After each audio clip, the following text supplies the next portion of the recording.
I built a seven-figure online business because I have an unfair advantage in the marketplace, and you have it too. You just haven't realized it yet. And it's not even a content marketing or sales strategy.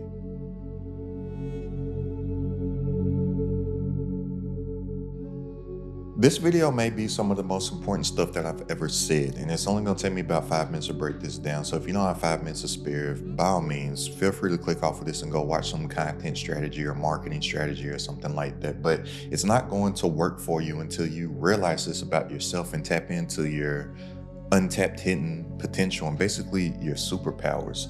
So I was literally just in my community responding to questions. That's why I have these glasses on, because I'm like always frying my eyes on the computer screen. But I really just felt called to make this video real quick because somebody in my community, I was breaking something down to them and they said, "Oh man, I couldn't even imagine getting that type of result." And that's the problem right there.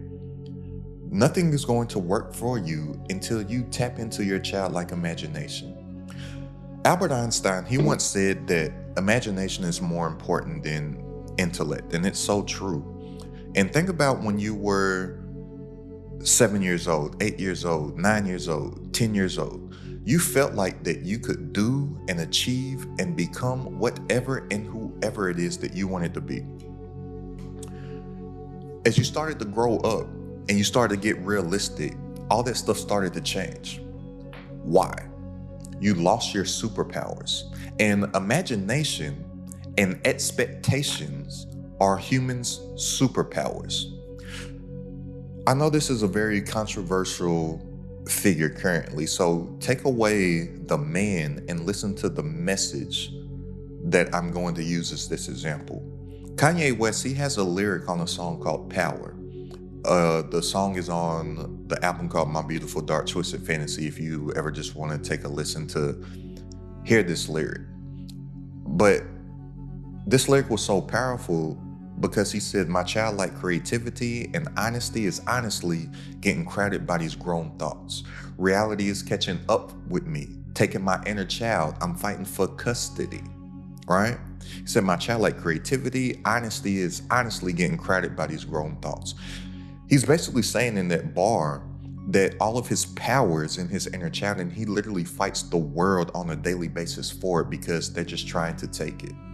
Whatever the system is and whoever they are, because there is a they that's running and controlling everything, they've basically conditioned you since a child to not believe in yourself. When you're a kid, you believe that you can do and you can be everything. Then all of a sudden, all the adults that have already been brainwashed by the system start telling you, "You can't do that. Stop doing that. Don't run too fast. You're going to hurt yourself. Don't jump off of that. Don't do this. Don't do that." Then you go to school. "Don't do this. Get in line. You can't do that. Don't do that. Don't do that." Then you become of an age to whereas you can actually make some things happen for yourself in the world because you have complete ownership over all of your decisions and choices in life. But you don't forget what you can do because you just been told since a kid everything that you can do. You forgot.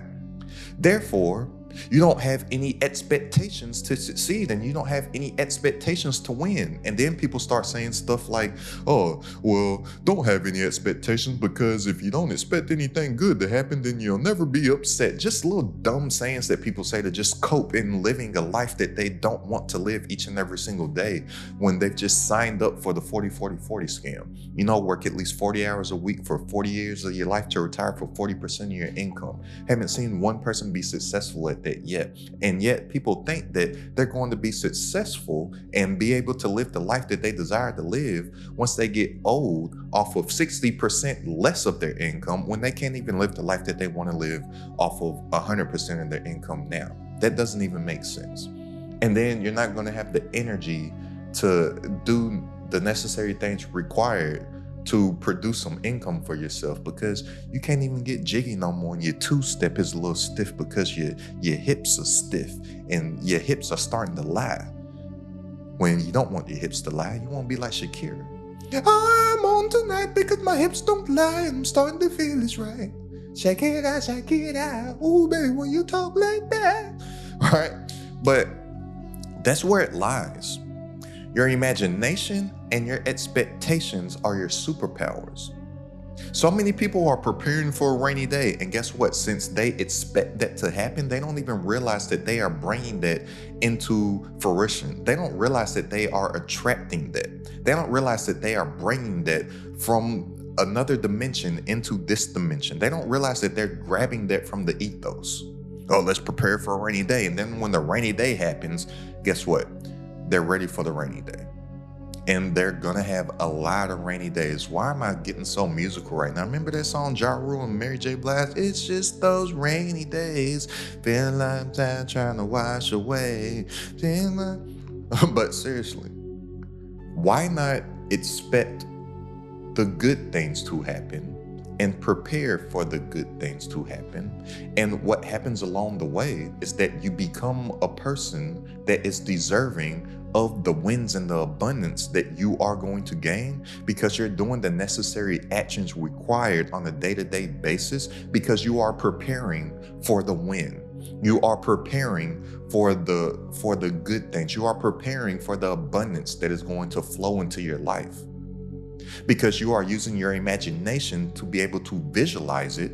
And once you can see it, that means that it's real. And here's the thing about your subconscious mind. Your subconscious mind and the brain, it doesn't know what's real and what's not real. Your subconscious mind has absolutely no reasoning ability. It believes what you tell it. The problem is that so many people are telling it the wrong stuff, not expecting to win and preparing for a rainy day and when everything goes bad. As soon as I get done recording this YouTube video, I'm about to go to the movies. I'm either going to go watch He-Man or Scary Movie 5 or 6, whichever one of them's out. I'm kind of leaning towards He-Man. But if I did not expect to make it to the movie theater and have a good time with my large popcorn with butter and a nasty Dasani water that you open it up and sounds like a Sprite, which I hate, but I need something to wash down the popcorn in. I don't drink pop. But if I did not expect to get to the movies and have a good time, then I would not even get in the car to go.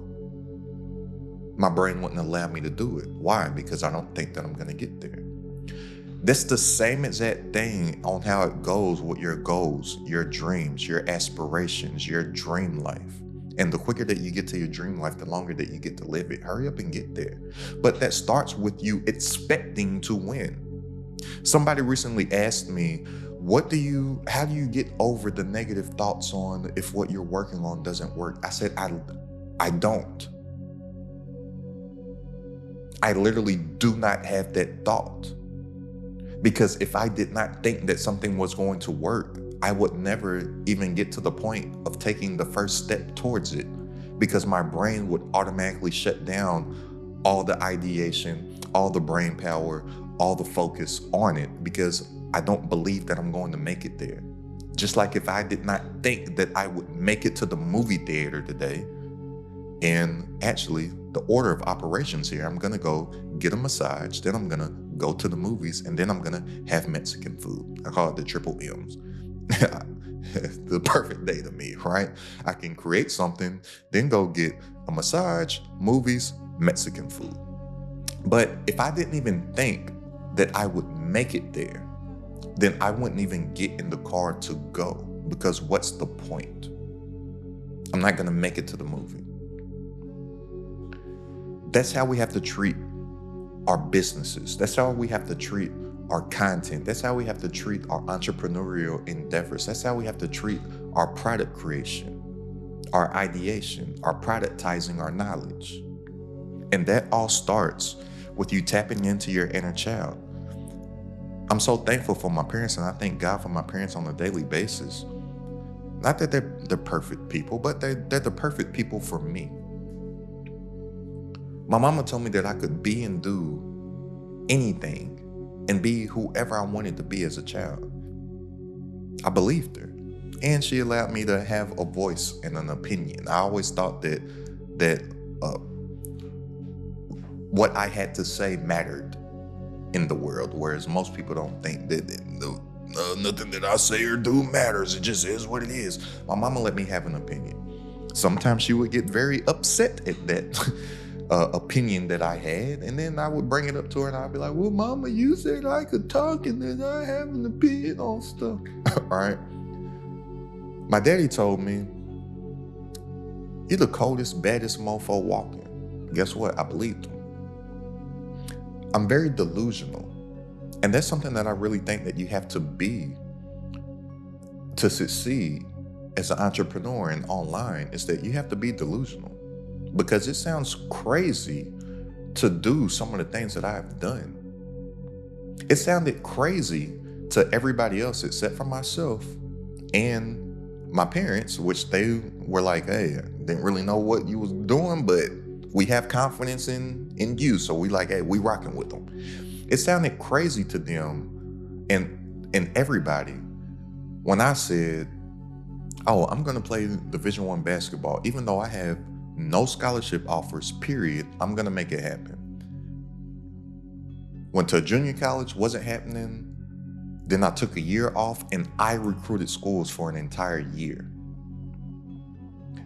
One of my letters and tapes got to an individual by the name of Jerry Mullins. He held a top 50 basketball camp in Tulsa, Oklahoma. It was the top 50 junior college players in the country. He had known who I was from a previous camp like 2 years ago. He was like, oh, I thought he played Division I basketball already. If you're not familiar with D1, it's like the highest level of collegiate basketball that you can play. He's like, if he's still that kid that I remember, if he can get to Tulsa, Oklahoma, and if he shows out, I'll let him be the 51st person. And I guarantee you he'll walk out of here with at least 10 to 15 scholarship offers. My daddy cashed his check. He had a Cadillac that had a busted cylinder. It blew out black smoke throughout the city, but if you got on the highway, it blew out white smoke. He cashed his check. We drove from Lexington, Kentucky to Tulsa, Oklahoma at Oral Roberts University. I showed out. We didn't, all the other kids were going to hotel rooms in between all the games to relax and take naps and go to sleep and take showers and chill and stuff like that. I'm going to the little room where they had little fruit and chips and sandwiches for everybody. I'm taking that back to the Cadillac, and in between all the games, I'm taking a nap in the back seat of the Cadillac in Tulsa, Oklahoma in the middle of June when it's hot. Afterwards, me and my pops, we said, man, when we make this happen, we're going to go and we're going to celebrate and get a bucket of chicken at KFC. Right after that, my phone started to ring. I had like 10 to 14 college scholarships. I went to college, right? Then instead of driving back, he was like, man, let's get a hotel room for the night. We stayed there one night, went back. That's delusional. I saved up $1,200 when I was broke. Once I graduated school, whatever, I was trying to figure stuff out, realized that I wasn't going to get an overseas deal. And I was like, all right, I got to figure out what I'm going to do in life. But I don't like the environment. I love my hometown, but for what I want to be and what I want to do, I want to be an entrepreneur. I don't see any entrepreneurs in my city that are doing similar things to what I want to do. I want to find some opportunity. Saved up $1,200. I was working, cleaning up parking lots at night. That's what I would do. I saved up $1,200, drove cross country. People said, what are you doing, man? You don't even got $1,200. How much money you got? Only $1,200. Don't you think you need more money? I had never lived in the real world before. I didn't know how stuff went. I Googled average price of rent. It said $1,200. So I saved up $1,200. Like, all right, I at least got 1 month's rent. That's delusional. Worked at Enterprise Rental Car for exactly 1 year because they didn't give you a vacation until you had been working for 1 year at the time. Quit 1 year, so they owed me 2 weeks of pay for vacation. Started working at a bank because my excuse for why I wasn't building a business for myself was because I was tired, I was exhausted. The worst point that it got when I was working for the Enterprise, I worked over 60 hours a week. It went like a week and a half span where I didn't even get a lunch break. The most amount of hours that I worked in one pay period, it was like 70 something hours. It was ridiculous. I was like, I need more time to work on myself. I was using that as an excuse. Well, I went and I got a job at a bank because I'm like, bankers banker's hours. You only work 40 hours a week, and anytime the stock market is closed, the bank is closed. Every little holiday, we was off. All right, now I'm going to start working on my business. Well, I realized again that a whole nother year had went by and I had no business. I was no entrepreneur. I'm still sitting here working for people. Why is that? I realized this about myself. The comfortability of a paycheck was stopping me from doing what it was that I said that I wanted to do. Because when I look back on my life, everything that I had viewed as success for myself in my life, I was 100% in on it. Even just using that basketball story again as an example. Because at the time, that was what I had viewed as the peak of my success. So what did I do? I put myself in a predicament to whereas I had no other option but to make a business for myself and being my own boss and working for myself work. What did I do? I fired my job April 1st, 2016, before I had ever made $1 for myself as an entrepreneur. People say that that's crazy. What are you doing? I was delusional. Why would it not work? Don't have that mind frame. I saw it, I visualized it, I can imagine myself winning at this, and I expect to be successful at this, or I wouldn't have ever fired my job. If I didn't think that it was gonna work, I would have just probably still been working to this day. That was April 1st, 2016. Currently, at the time of me recording this video, it's June 2026. That's a decade, right? I probably would have still been working for a decade if I had the inkling of a thought that, what if it doesn't work? Well, if I thought that, what if it doesn't work, I would have never gotten in a position to bet on myself. And I didn't ask anybody around me their opinions or advice on it. I remember that day, my last day was a Friday. That Monday, my pops called me. I talked to both of my parents pretty much every day. So I talked to him Saturday, Sunday, but Monday he called me around lunchtime. He thought that I would be on my lunch break. Hey, what you doing? You on your lunch break? What you eat? I said, nah, I quit. Or the word that I used was fired, because I ain't no quitter. I said, no, I fired him on Friday. That was my last day. He's like, what? Why can't you call me, man? What are you doing? We could have talked about it. I said, yeah, I didn't care to hear what you had to say about it. Like, Daddy, I love you, but I didn't care to hear what you were gonna say, because I didn't want a seepling of doubt to creep into my mind to brainwash me out of the success and the abundance that I already knew was for me. Because out of love, I know him and my mama would have tried to keep me safe. Not that they don't believe in me, because they do, but they're thinking from their experiences and their frights and their doubts. I don't want them to put that on me. And they have no experience as being an entrepreneur, so I could care less to hear their opinions about it. My parents give me great advice about different things. People that I look to for advice, they give me advice about different things. My friends, family, loved ones. But if they ain't got no experience over here, hey, go ahead, hold that, fam. I don't need that. Hey, mama, I love you. Give me some motherly advice. I don't need that. Hey, daddy, I love you. When it's some man stuff, let's go ahead and talk about that man stuff. But this, could care less. But I believed it. And a lot of people, they don't realize that faith and doubt, it both requires belief. If you have faith in something, that's that you have belief in you getting your desired outcome. If you have doubt in something, that's also you having belief that you are going to receive an undesired outcome. I choose to go here.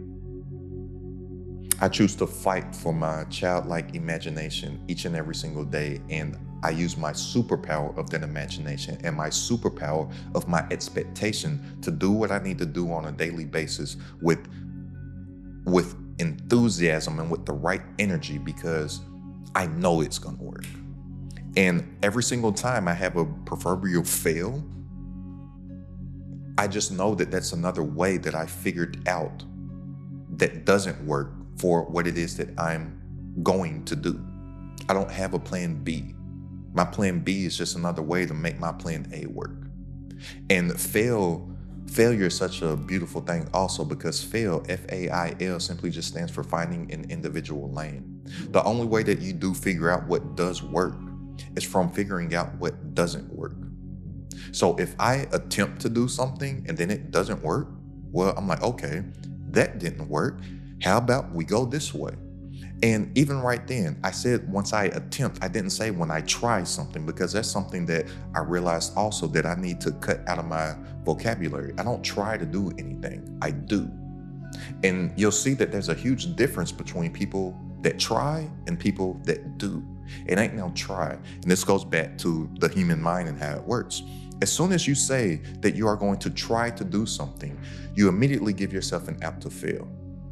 And then subconsciously, you can give yourself a little pat on the back and say, oh, at least I tried. But think about this.